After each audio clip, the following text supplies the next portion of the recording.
prayers and our deepest condolences to the family and loved ones of an extraordinary woman, a friend of mine, a great person, Joni Lamb. Joni was a true pioneer in Christian broadcasting and a person of tremendous faith. She was a tremendous talent. She was a loving person, a person that was just so believable in so many ways, and she's going to be missed. Alongside Marcus, they built one of the largest Christian networks and ministries in the entire world, touching the lives of millions and millions of people.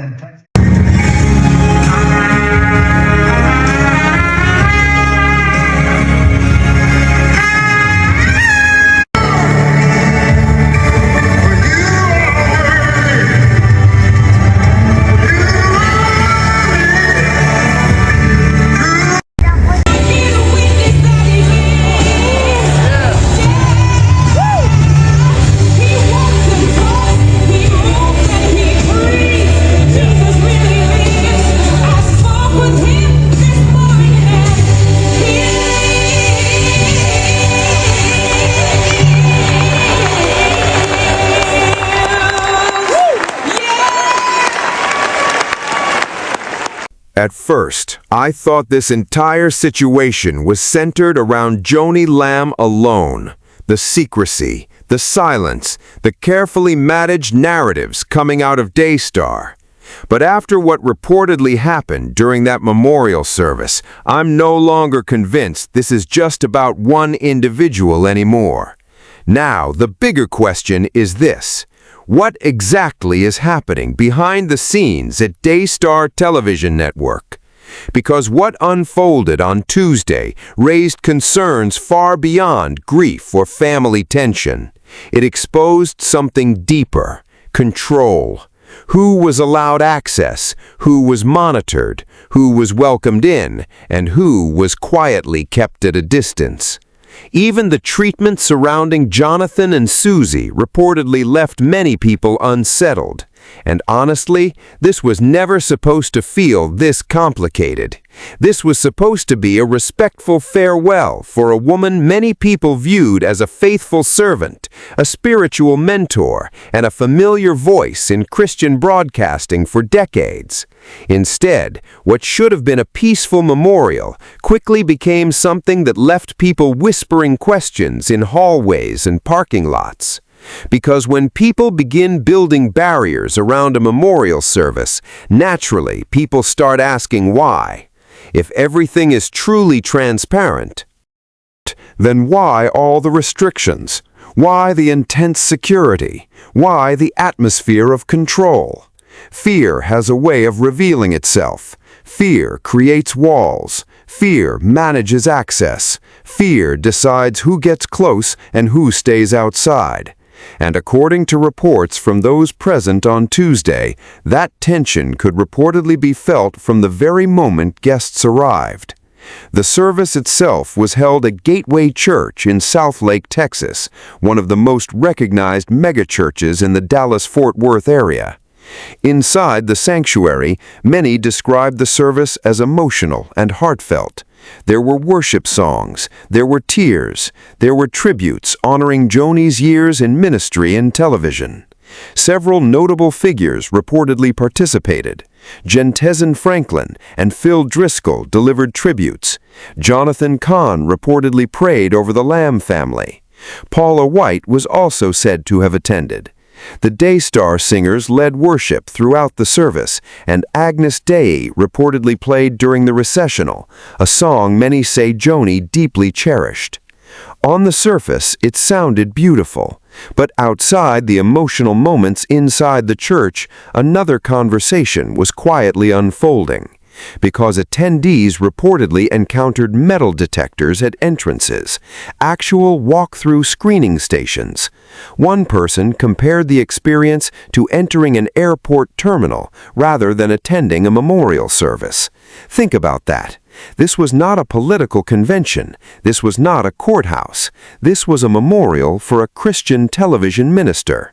Yet reports describe a heavily controlled environment. Certain entrances were allegedly restricted. One access route was reportedly reserved exclusively for top Daystar leadership and approved vehicles.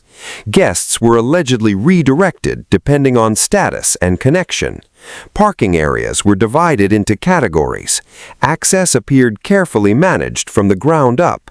And that kind of operation does not happen randomly.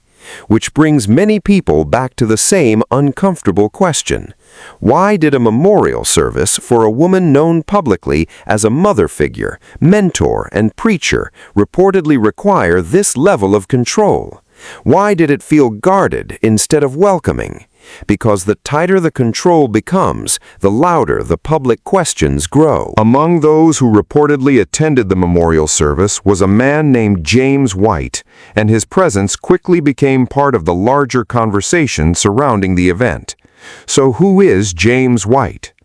James White is known as a veteran advocate, a federal chaplain, and an online commentator who has not stayed quiet about the ongoing controversy connected to Daystar Television Network. Reports say he traveled close to 2 hours from south of Waco, Texas, just to be present at the service. But this was not simply an ordinary attendee showing up to pay respects. James had already publicly questioned the direction of Daystar leadership, especially regarding Jonathan Lamb and whether Marcus Lamb's original vision and final wishes for the ministry were truly being respected. And after arriving at Gateway Church, James reportedly shared details about what he experienced.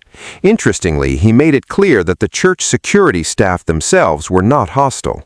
According to James, the Gateway security people were very respectful, very kind, and extremely cordial. The issue wasn't with them. Unfortunately, it just seemed clear that Daystar did not want me inside, and at this point, it is what it is. That statement alone immediately sparked more reactions online, because many people began wondering, why would someone who simply asked questions about leadership and reconciliation reportedly be treated like a concern at a memorial service? James also stated that, from what he understood, the memorial had been professionally recorded and would later air publicly on Daystar for viewers who could not attend. But perhaps the most emotional thing James shared had nothing to do with security or access control. It was his hope for the family itself. According to him, his greatest desire is to see healing take place within the Lamb family, not more division, not more tension, not more public controversy. He reportedly expressed that he hopes Jonathan, Rachel, and Rebecca can eventually reunite again as a family. And honestly, that statement may reveal the saddest part of this entire situation, because behind all the headlines, speculation, and online debate, there is still a family struggling through grief and separation in the public eye. I will tell you this, the Gateway security people were very, very nice. They were very cordial. Unfortunately, Daystar does not want me in there at all. And it is what it is. My understanding is that the actual recording of the memorial service will be played on Daystar tomorrow, so it will be available to the public. I explained to security that my ultimate hope is that the Lamb family reconciles. I want to see Rachel and Rebecca and Jonathan reunited. At the end of the day, beyond the headlines, the security, and the growing questions, many people are still hoping for one thing: truth, healing, and reconciliation within the Lamb family. But what do you think about everything surrounding this memorial service and the ongoing Daystar situation? Drop your thoughts in the comments below.